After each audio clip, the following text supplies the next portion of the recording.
بسم اللہ الرحمن الرحیم الحمد للہ رب العالمین والعاقبۃ للمتقین والصلاۃ والسلام علی سید الرسول خاتم الانبیاء والمرسلین عن عائشہ رضی اللہ تعالی عنہا ان رسول اللہ صلی اللہ علیہ وسلم قال اذا اکل احدکم فلیذکر اسم اللہ تعالی فإن نسی ان یذکر اسم اللہ تعالی فی اولہ فلیقل بسم اللہ اولہ وآخرہ رواہ ابو داؤد والترمذی۔ ام المومنین حضرت سیدہ عائشہ صدیقہ رضی اللہ تعالیٰ عنہ فرماتی ہیں کہ جناب نبی کریم صلی اللہ علیہ وسلم نے فرمایا، جب تم میں سے کوئی کھانا کھائے تو اسے چاہیے کہ اللہ تعالیٰ کا نام لے کر یعنی بسم اللہ پڑھے، پھر اگر شروع میں اللہ کا نام لینا بھول جائے تو اسے یہ کلمات کہنے چاہیے، بسم اللہ اولہ و آخرہ۔ عزیز طلبہ کرام، آج کی اس حدیث مبارکہ میں کھانے کے متعلق چند چیزیں آپ کے سامنے ذکر کرنی ہیں کہ جب کھانا سامنے لایا جائے تو اس کے لیے بھی چند آداب ہیں، اور اللہ تعالیٰ سب کو حلال کمانے کی اور حلال کھانے کی توفیق نصیب فرمائے، کیونکہ حلال میں ہی برکتیں ہیں جس سے انسان اپنے بچوں کی اچھی تربیت بھی کر سکتا ہے، اور جس میں حلال کھانے کی وجہ سے انسان کی طبیعت میں بھی نورانیت پیدا ہوتی ہے، روح میں نورانیت پیدا ہوتی ہے، اور اسی طرح عبادات میں بندے کو دھیان توجہ نصیب ہوتا ہے صرف حلال کھانے کی وجہ سے۔ خیر اس طرف نہیں جاتے، ہم حدیث کے متعلق بات کریں گے۔ آپ صلی اللہ علیہ وسلم نے فرمایا کہ جب کھانا سامنے لایا جائے تو سب سے پہلا ادب یہ ہے کہ کھانا شروع کرنے سے پہلے بسم اللہ الرحمن الرحیم پڑھنا چاہیے، یعنی دعا جو ہے بسم اللہ الرحمن الرحیم،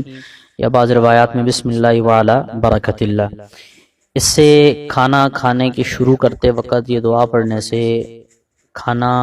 آپ کم کھائیں گے، اور کم کھانے میں اللہ تعالیٰ اتنی برکت دیں گی کہ آپ کا جلدی پیٹ بھر جائے گا، اور اس کم کھانے کی وجہ سے آپ کی طبیعت کے اندر نشاط بھی رہے گا، اور عبادات کے اندر بھی آپ کے لیے آسانی ہوگی۔ چند آداب کچھ ذکر کر دیتا ہوں آپ کے سامنے۔ ایک تو یہ ہے کہ سب سے پہلے بسم اللہ اور کھانا رکھنے سے پہلے بھی جو سنت ہے وہ ہے کہ ہاتھ دھونا، ٹھیک ہے؟ کھانا کھانے سے پہلے ہاتھ دھونے چاہیے، اور اچھی طرح ہاتھ دھو کے پھر کھانا جب رکھے تو علماء نے آداب میں سے لکھا ہے کہ دو زانو بیٹھ کر کھانا کھائے، یا ایک ٹانگ کو کھڑا کر کے دوسرے کو بچھا کر جو ہے وہ کھانا کھائے، اور اگر جسم بھاری برگم ہے اس طرح نہیں بیٹھ سکتا تو پھر چوکڑی مار کر بیٹھ کے بھی کھانا کھا سکتا ہے، ٹھیک ہے؟ دو پہلے طریقے جو ہیں اس کی علماء نے وجوہات یہ لکھی ہیں کہ چوکڑی مار کر بیٹھ کر کھانا کھانے سے انسان کھاتا زیادہ ہے، اور اگر دوسری دو حالتوں میں بیٹھے گا، دو زانوں بیٹھے گا یا ایک ٹانگ پر بیٹھے گا، تو اس سے کھانا کم کھائے گا اور جلدی ہضم ہوگا، ٹھیک ہے؟ اور ایک ادب یہ بھی ہے کہ جب کھانا سامنے رکھا جائے، کسی مجلس میں ہو یا دو ساتھی مل کر بیٹھ کے کھا رہے ہوں یا خود کھا رہے ہوں، جو آپ کے بالکل سامنے جگہ ہے کھانے کی پلیٹ کی، اس کے سامنے سے کھانا چاہیے، نہ کہ پوری پلیٹ میں گردش کرنی چاہیے۔ اس پر ایک حدیث بھی ہے، وہ انشاءاللہ وہ بھی آپ کو سناتے ہیں، جو بچوں کے لیے اور بالخصوص والدین کے لیے بہت زیادہ ضروری ہے، اور اس سے بھی زیادہ ضروری جو مائیں ہیں بچوں کی، ان کے لیے ضروری ہے کہ وہ بچوں کو آداب سکھائیں کھانے کے، کیونکہ جب بچہ کسی کے ہاں مہمان جائے گا تو دوسرا دیکھنے والا بچے کی کھانے کے آداب سے اس کو طور طریقے سے یہ سمجھ اندازہ لگا لے گا کہ بچے کی تربیت کیسی کی جاتی ہے۔ جیسا کہ حضرت عمر بن ابی سلمہ رضی اللہ تعالیٰ عنہ کہتے ہیں کہ میں بچہ تھا چھوٹا، آپ صلی اللہ علیہ وسلم کی پرورش و تربیت میں تھے۔ ایک دن آپ صلی اللہ علیہ وسلم کے ساتھ کھانا کھا رہا تھا تو میرا ہاتھ رکابی یعنی برتن، جو رکابی اس کو کہتے تھے پہلے، جلدی جلدی سب طرف گھوم، بچوں کی عادت ہوتی ہے،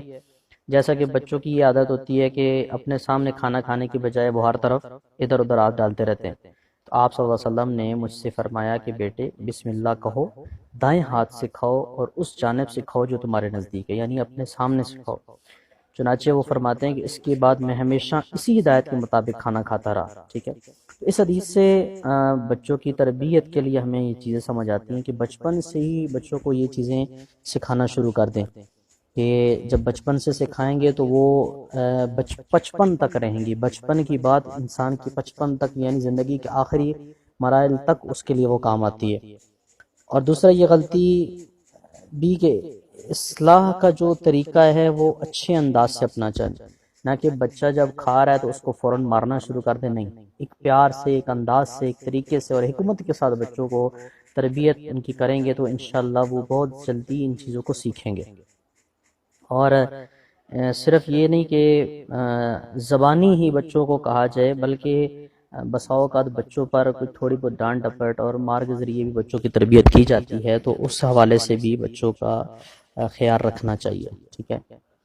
اس میں ایک ادب یہ آ گیا. اسی طرح کھانے کے آداب میں سے ہے کہ دائیں ہاتھ سے کھانا چاہیے اور ٹیک لگا کر نہیں کھانا چاہیے. ٹھیک ہے، اسی طرح آہستہ آہستہ کھائیں اور لقمہ چبا کر کھائیں، اور کھاتے وقت منہ سے آواز نہیں نکلنا چاہیے، جیسا کہ بہت سارے لوگ آواز نکالتے ہیں پیتے وقت، کھانے وقت. اور اسی طرح کھانے کے آداب میں سے بھی ہے، اور ہر انسان پر یہ ضروری بھی ہے کہ اللہ تعالیٰ کا شکر ادا کرنا چاہیے. اور کھانے کے بعد انگلیوں کو چاٹنا یہ آپ صلی اللہ علیہ وسلم کی سنت مبارکہ بھی ہے. اور جب کھانا کھا چکے ہیں تو پھر اس کے بعد دعا الحمدللہ الذی اطعمنا وسقانا وجعلنا من المسلمین پڑھنا چاہیے. اور اسی طرح کھانا بیٹھ کر کھانا چاہیے. ٹھیک ہے، اور شریعت میں ممنوع بھی ہے اور مضر صحت بھی ہے. ٹھیک ہے، کھانا بیٹھ کر کھانا یہ بات کو بچوں کو سکھلانی چاہیے کہ جب کوئی چیز بچے کو دیں تو پیار اور محبت سے بچے کو سمجھائیں کہ کھانا بیٹھ کر کھانا چاہیے، کوئی چیز بھی ہو. ٹھیک ہے، اور یہ شروع سے یہ بات جب بچوں کو سکھائیں گے تو بچے اچھے طریقے سے جو ہے وہ تربیت حاصل کریں گے اور ہر چیز کو اچھے طریقے سے کھائیں گے بھی اور اللہ تعالیٰ کا شکر ادا بھی کریں گے. اور اس کے علاوہ کھانا کھلانے کی تعلیم بھی بچوں کو دینی چاہیے، کیونکہ کھانے کے حوالے سے حدیث مبارکہ آئی ہے. تو اسی متعلق چند باتیں کہ بھوکھوں کو کھانا کھلانا یہ بات بھی بچوں کو سکھلائی جائے. انسانی زندگی ہمیشہ ایک سمت نہیں چلتی. ٹھیک ہے، کبھی بہاروں کی زندگی آتی ہے، کبھی خزاں کی آتی ہے، کبھی مفلسی آتی ہے، کبھی امیری آتی ہے، یہ رخ بدلتے رہتے ہیں. اور اسی طرح غربت اور افلاس بھی کبھی ایسا ہوتا ہے کہ وہ قبر تک نہیں جا سکتی،